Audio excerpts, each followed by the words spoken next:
como que a gente está imitando, tentando seguir uma tendência de uma outra realidade e o que que a gente pode fazer de diferente aqui. Vamos lá? Bom, eu sou Marcelo Amaral, eu sou de Belo Horizonte. Hoje eu participo de alguns grupos lá, mas especialmente do movimento Nossa BH. É interessante que a mobilidade ativa, ela está hoje nas diversas escalas, né, desde a discussão até do plano de um bairro ou de uma rua, né, as ruas completas ou as ruas compartilhadas, até uma política nacional. Outro aspecto interessante de destacar é entender uma tendência que há, primeiro, anexar o problema da mobilidade urbana ao problema da mudança climática. A mudança climática talvez na Europa tenha um destaque até maior que a gente tem aqui no Brasil, e com isso ela trouxe a reboque leis nacionais, planos, projetos para mudar a realidade. A mobilidade urbana foi a reboque da mudança climática e da qualidade do ar. A tendência na Europa é buscar a solução pela eletrificação, então, que no nosso entender, isso resolve só parte do problema, que é a parte das emissões, não resolve a mobilidade. A gente tem defendido que é um problema conjunto e não dois problemas juntos. Às vezes chamada de descarbonização, mas no fundo o que quer dizer é a mesma coisa, é uma troca do combustível, uma troca só da fonte energética, mas é uma tendência que eles têm lá e que a gente talvez esteja começando a importar e imitar aqui no Brasil, que eu acho que a gente tem que fazer uma reflexão. O uso do automóvel ainda é muito generalizado, até mais do que no Brasil, nas cidades europeias, com bons exemplos de cidades que conseguem reverter isso.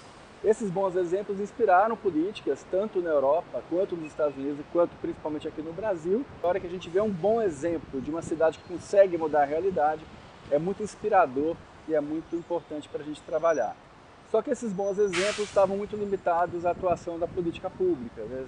Uma expectativa de que basta o Estado, né, o poder público para resolver, e isso já tem algum tempo que as pessoas perceberam que não é só isso. Essa é uma tendência, projetos e atuações que criem coligações de grupos diferentes, de ONGs diferentes, do setor produtivo, inclusive a indústria automobilística, com o poder público, com a sociedade civil, para tentar transformar ou tentar redirecionar essa tendência.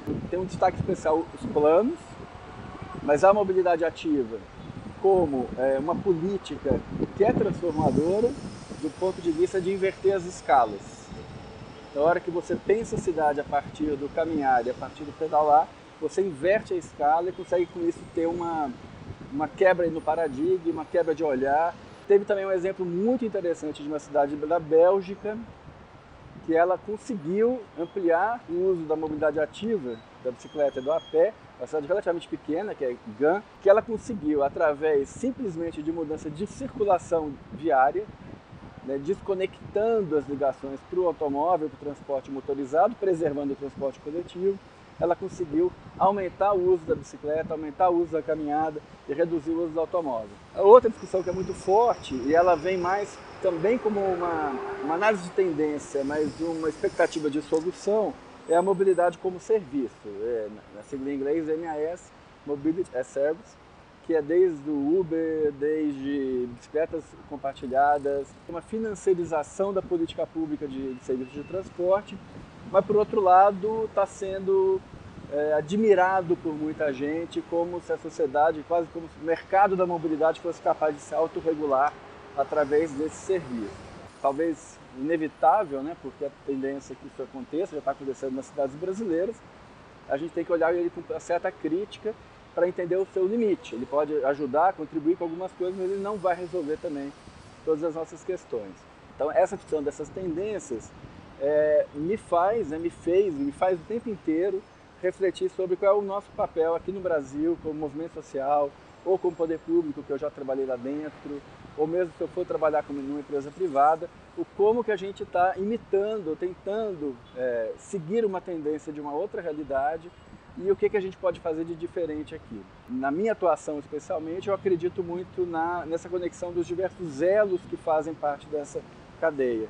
Então, eu não acredito mais que a política pública resolva sozinha, apesar dela ser importante. Eu acho que a sociedade civil tem que estar envolvida, eu acho que a discussão passa por um orçamento público compatível com o que se planeja e passa também por um diálogo com o setor privado. Isso sim, acho que a gente tem que parar de, nós, movimento social, sociedade civil, parar de endemonizar o setor capital e começar a ter algum diálogo. E não quer dizer criar consensos, não é nada, mas ter algum tipo de diálogo, já que esse problema de alguma forma afeta todos nós.